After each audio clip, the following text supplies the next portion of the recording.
Snobbism. I think that's going to be the topic of today's talk. I keep calling myself a snob in these little talks, and it's true in the sense that one of the characteristics of the type of self-employed creative person I have turned into, have grown up to be, is that you have an internal locus of evaluation.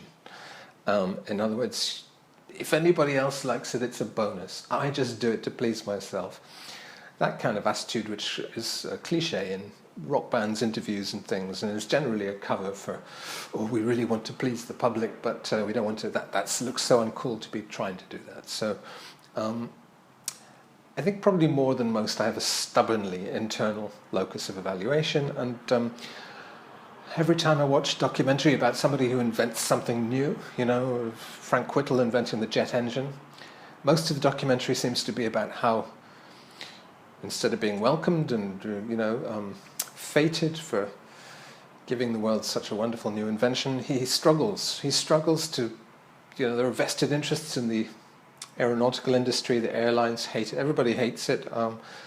One or two people see its potential and give him seed capital, but generally he struggles and is treated almost as an enemy. Anybody who shakes up the system and changes the template, the paradigm, is temporarily at least an enemy. And maybe if they're lucky, they'll then be posthumously celebrated. So I think I've always been very aware of this. In fact, it's the exceptions who are both innovative and popular. And there's something kind of wrong if your idea is so acceptable, so pre-chewed and pre-digested that it's already successful before you've had to struggle to change that frame around how things ought to be, how things work. To the extent that it's actually kind of amazing to me that some people in the current era, the innovators of our time, are people like what was the name of that really good-looking guy who founded Tumblr, or Zuckerberg, or these people who, within the space of 10 years or so, went from spotty youths in their bedsits with an idea for something like a social media network to the philanthropist multi-billionaires or successful entrepreneurs of our time, the true kings of our age. And what they did was they identified a habitual need, a very basic human need, like the need to chat over the garden fence, found a new way to package that, transfer that, distribute that, monetize that. But generally didn't even have to monetize it, because they simply at a certain point sold, well, this is what the Tumblr guy did, sold it to some ailing dinosaur internet company like Yahoo, same with Flickr, and of course instantly condemned it to awful advertising spam and a kind of slow decline. So that's there is an accelerated time period these days for these innovations. But are they innovations? This is really what I'm saying. It's just simply a new technology to carry an old need, to tap into an old human need of one kind or the other. Why am I talking about this? Because I'm all sorts of reasons. I'm planning a book project, which I've been talking to a slightly new type of publishing company about, a British publishing company which uses crowdfunding for its first stage of money raising to make a so-called collector's edition of a book, and then that triggers a trade edition of the book, which goes through a very famous multinational publishing group in terms of distribution. So it's a bit like the old, and also it's all 50-50 splits at that point. So it's a bit like the old indie label kind of model, except that the indie labels were not crowdfunding to raise their advances. They actually stumped up the money for you to go into the recording studio in the first place. I'm kind of attracted to this model because it's got a lot of benefits, including financial ones, if you end up selling books. But I'm also repelled a bit from the crowdfunding model because I don't want to hassle people on social media to raise money to make a book, especially not a very unpopular book, because of course the kind of book that I pitched to them almost in a spirit of stubborn perversity was a very, very intellectual book with a Greek title, which which is genuinely the book I want to write, but at the same time it's a kind of book which I can't see setting the world on fire. It's not a rock star memoir or anything like that. Nothing as boring or predictable as that is ever going to come from me, alas, you might say. But, you've got the sleeve notes in Pubic Intellectual if you want that kind of thing.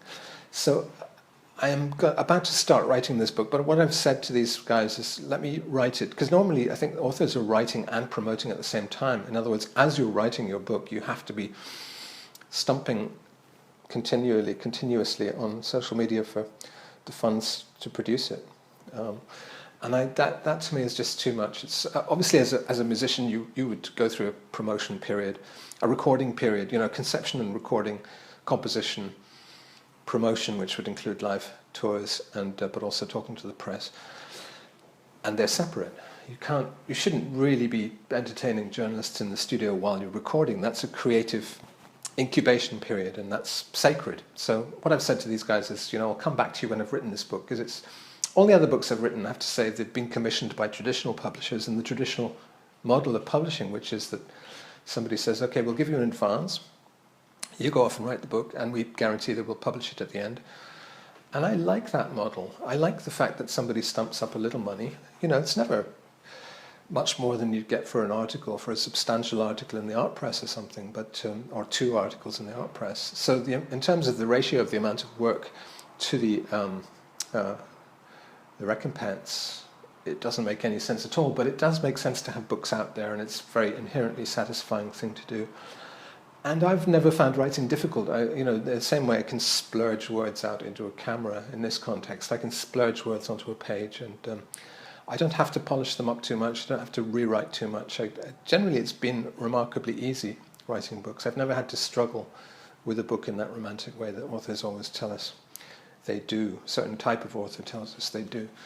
Never been in despair and at a loss for words, but possibly the writing reflects that. I don't know. There's a kind of anything goes quality to my texts, which exasperates more mainstream readers. I've noticed the French edition of Un-America got some very interesting, especially blog responses from literary mavens in France who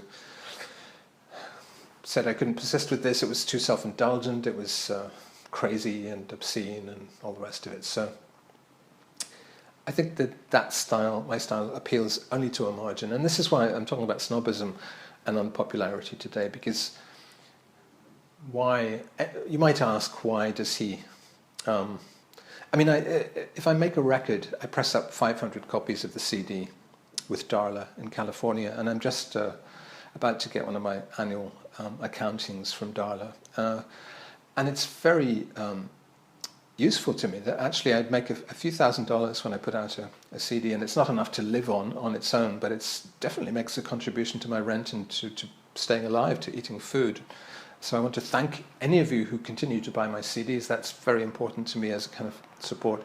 It's not crowdfunding, but it does. I just want to put it out there that it does help when you buy a Momus CD. So Darla have actually sold out of Terpsichore, which again had I think a 500 print run, as it were, and that's pretty good going that we sold out. I've not opted to repress it. I kind of like the idea of doing a next record rather than just repressing the last one, always pushing forward and doing something slightly new. So, but also setting up this tour of Europe right now, and I'm always slightly sorry for promoters. I don't use an agency. I just say to people, hey, I'm available in this country during this week, and if you want to put on some shows, let's do that. And I don't say the shows will lose money, but they also won't attract the kind of crowds that make people any kind of substantial profits. So it's a network based on love and enthusiasm, and just simply people who are impressed as I am by the miracle that one can put these shows on at all, rather than any kind of profit-making sensibility. So I have to say I was a little suspicious of simply the fact that this was the publishing company, the crowdfunding one, that approached me was British, based in Britain. And I always think of the British as having this kind of narrow market logic, that the British books we were looking at, or the Anglo-Saxon books we were looking at on that Osaka Sayonara book sales thing the other day, represent the culmination of that sort of thinking, which is that all that matters is that we sell paper, in whatever form it is, whatever quality it has, you know.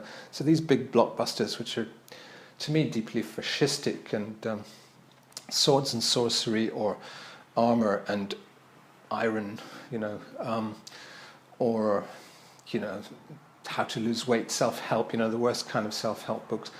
This is not, unfortunately, 90% of publishing does reflect, just as social media has been successful by basically reflecting people's need to chatter pointlessly and time-wastingly at the garden fence, so these awful swords and sorcery type, or Harry Potter type books, whatever, that represent 90%, I'm sure, of the publishing industry's gains. So what I look at here of my great tradition of literary works, you know, and sort of French intellectual novels of the 1960s or whatever, these are very much the anomalies and the exceptions.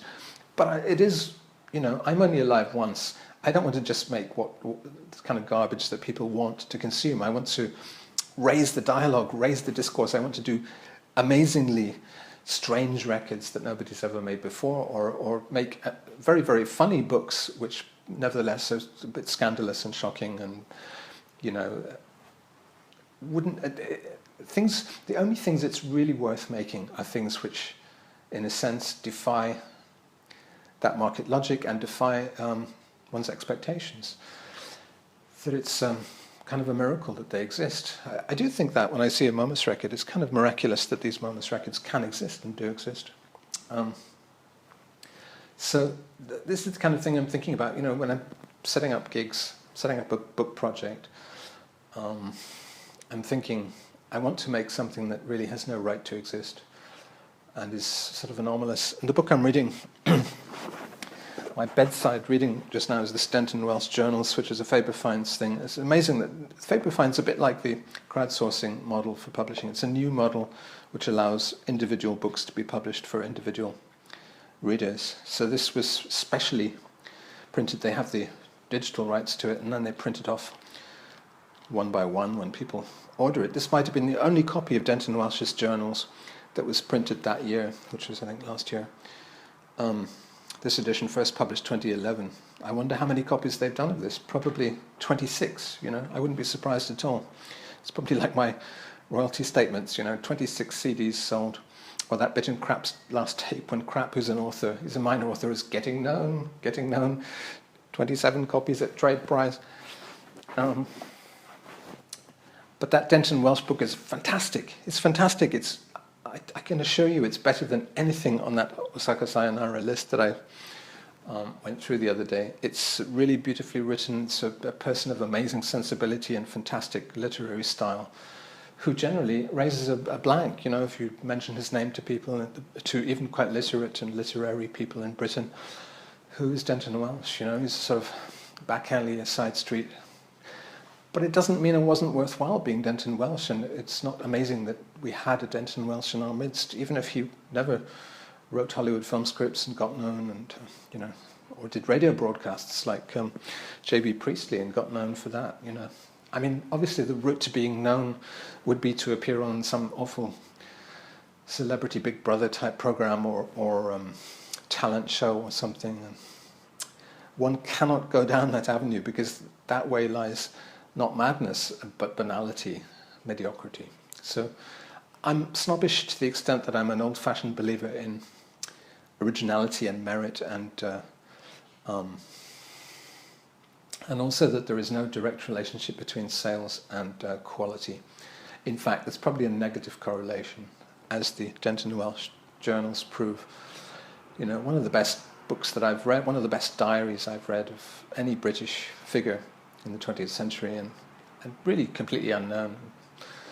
So another thing I wanted to mention was that I'm doing a project with my own family. There are 5 of us in my nuclear family. Four of us still survive, extant family project. And we're doing this thing which I call the Rooms Project, which is that we've lived in several different continents, different countries, together as a family. We lived in, I don't know, a dozen different locations, different flats. First of all in Scotland, in Glasgow, in Perthshire, in Edinburgh, in Greece, in Montreal, back to Edinburgh. basically that was the family, the nuclear family years.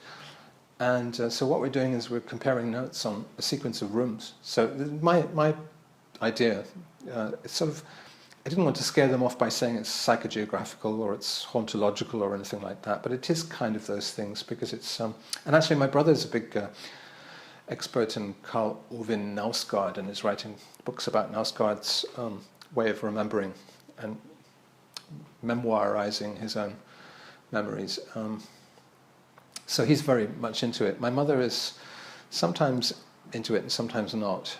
She's quite butterfly the way she thinks, and she gets a bit distracted by other concerns. But it was partly because I did the whole project because I had this thing, I've always had this thing, wanted to interview my family members on video or audio or whatever about their memories, but it's frustrating because people tend to go off on their own kind of diversions and mount their hobby horses. My mother's into genealogy, family history, and also she's a historian. She's written a book of history about the island of Mull, which is where we come from.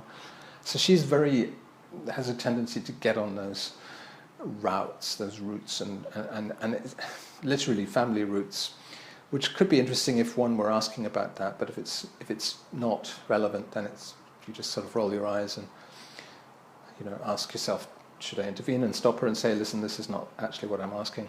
So I thought, what the problem is, and she's written her autobiography as well, so she also tends to repeat things from that. So I thought I need quite a clear and restricted structure to actually elicit memories which are perhaps deeply buried, but which are linked to rooms. And this is something I found very fascinating, that there are 4 people who have the same sequence of apartments and houses with the same sequence of rooms within them, and yet a completely different set of memories for each of us because we're different genders, we're different ages, and we're different people. So it's actually proving, we've done 3 so far. We've done Greece, Montreal, England. We lived in Dedham, and really fascinating comparing notes. My mother had completely forgotten the room that I lived in our Athens house. She actually didn't even remember that there was a room there. And what I notice is that I also forget rooms. For instance, the dining room in our Dedham house, I'd totally forgotten where that was, and until I remembered that there had been a scene between me and my best friend from school who'd come to stay with us down in England. And there had been a birthday party for my sister in which me and my brother had tossed balloons onto the keyboard while he was playing the piano. They were playing musical chairs or something. And he blew up. He got very, very angry with us for making him look stupid in front of these girls who presumably he was trying to impress. And he sort of started flailing fists at us and beating us up. And it's only because of that episode that I remember that room at all. So I think it really brings home this contrast, this fascinating thing that if you don't have a pungent drama in a place, you don't remember it. And there's this contradiction between retrospect and the present, that what makes you remember things in retrospect is a drama or some kind of event which sears itself into your memory because it's sexual or it's violent or it's a matter of life and death, or some strong formative experience like that it changed you somehow, versus the kind of thing I notice in this room, for instance. A lot of the time what I do in this room is I simply try to be happy. I try to do whatever. The next thing I do simply to satisfy an appetite. I probably want to make a cup of tea after this and drink a cup of tea, get to work editing this video. Or, if it's a certain time of day, I'll switch on my projector and watch something on YouTube. And I have these habit patterns which are actually not conducive to any kind of memory of this room. What will be conducive to, when I leave this room, to remembering it, will be that there was a particular moment when, me and Hisai, who I live with, had a particular kind of encounter which was unusual, or, somebody came to visit, and me and my friend Jan from Germany, we sat there drinking strong zero, this very strong alcohol stuff. And I was very self-conscious about the tatami, the fact that we'd been living in this Japanese style in Berlin, that we were sort of best friends in Berlin, and we both had this Japanese obsession, so we had tatami mats in Berlin. And here we were actually in Japan sitting on Japanese tatami mats in a Japanese house. And, this kind of thing is what you remember. So there's a kind of, it's a little bit like the same contradiction between being original and being popular. There's this contradiction, this tension between being content and creating content. That's a clever way to put it. Content is created by anomaly, disturbance, unhappiness. So, of course, the times of my own life that I remember most clearly are the most pungent and unhappy ones, like when I went to boarding school and was miserable and wanted to get away from it. But that's what, if I had to write a sort of Bildungsroman, an autobiographical novel, I would set it probably at boarding school, because that's, there's so much gained and lost, wow, I was in this paradise and then I was sent to this miserable, prison-like institution where I was fighting other boys and, it wasn't a barrel of laughs. It's precisely the fact that I was not content that would provide that content. So it's also a question of tense, verb tense. This is something my brother specializes in his academic life, the implications of verb tense. What am I doing now? What will I do in the next 10 minutes? Versus what do I remember about what I did 30 years ago, 40 years ago? And there are competing and rival requirements for those things, that I actually want the next 10 minutes to be as undramatic as possible. If I chop off my finger when I'm cutting up vegetables over there in the kitchen, I'm going to remember today. I don't want today to be the day I remember. Is it so important to even remember in the future these traumatic events? Actually, aren't we all trying to basically have a happy, contented, rather understated life in which we simply do what we want to do in the next 10 minutes to be comfortable, Perhaps there's nothing wrong with that. That's why I made one of these videos against intensity, because actually intensity, while it may do well at the box office, is not what anyone wants in their life. We're condemned, as the famous saying goes, we're condemned to live in interesting times. Actually, most of us would prefer not to live in interesting times. Actually, we are living right now in very interesting times, for better and for worse, definitely for worse in most cases. Brexit and Trump in the Anglo-Saxon world are disastrous, and yet they certainly sell newspapers. Certainly I'm reading the news sites as avidly as I ever have, with a deep frustration, and I keep going to Al Jazeera and places like that to try and get a different take on the news, because or Financial Times is my current kind of interesting news source. I was just watching a video on there about the upcoming Stoke by-election, with a very young and green reporter going to interview people, and I'm just watching it, looking at the body shapes of the people he's interviewing and how they're dressed. They're very typically British, badly cut suits, but also increasingly typically British and American enormous rotundity, and thinking, is this the politics of fear that we're seeing? Because although there's a kind of tough talking to the current political, especially the anti-immigrant talk, it seems tough, but actually I think it's the politics of fear. It's the politics of people who are increasingly trying to avoid the drama and conflict of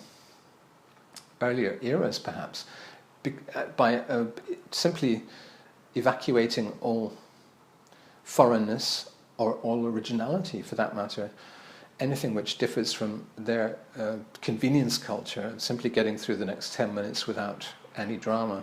It's a desire to eradicate drama from society, and drama obviously comes from ambition, unhappiness. It's dynamic.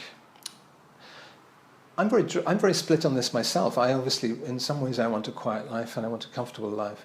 In other ways, I want drama, and I like to encounter dynamic situations, and this is one reason I force myself. I'm in this situation where I'm precarious in Japan, and I have to go back to Europe every 3 months.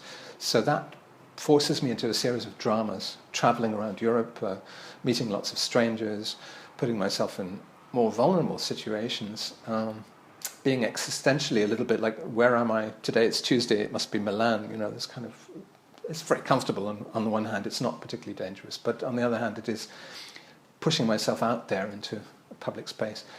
So the way I've organized it in my own life is that I have a very quiet indoors life, especially in winter in Japan. Don't really even see anyone. I've got an invitation to go out tonight to this band called the Trash Can Sinatras. I don't know if I will, but they're playing at the Quattro Club, which was the first club I played in Osaka. So, and they're from Irvine, Scotland.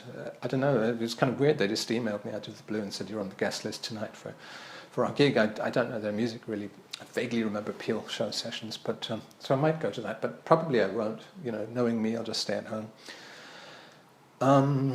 Yeah, so that's how I organise it. I'm quiet at home here in Japan, and then when I go to Europe, I'm extrovert in my terms, which is probably in most people's terms still very introverted, but I do talk to people.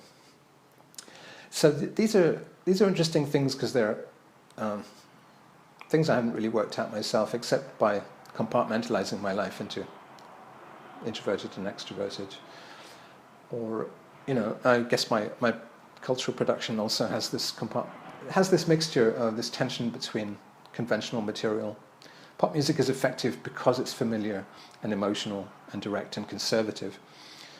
You know, chord sequences, tonality, all that's deeply conservative and has been, you know, people like Schoenberg were trying to throw that out 100 years ago. But also I try to put in a dynamic and difficult elements into my work and to make it stand out and pungent. It's got to be pungent to make any impression at all. This is why commercial culture it always tends towards blandness and formula and ultimately to being completely unmemorable. So this is what I'm thinking about, you know, today's memorability and the plus and minus sides of memorability. You know, I don't want to, I could go out today and do something incredibly memorable, possibly even sing the Trash Can Sinatras. Maybe that would be very memorable. But I probably won't, because I'll probably, you know, I'll just, my desire to be comfortable and not to get cold will prevail.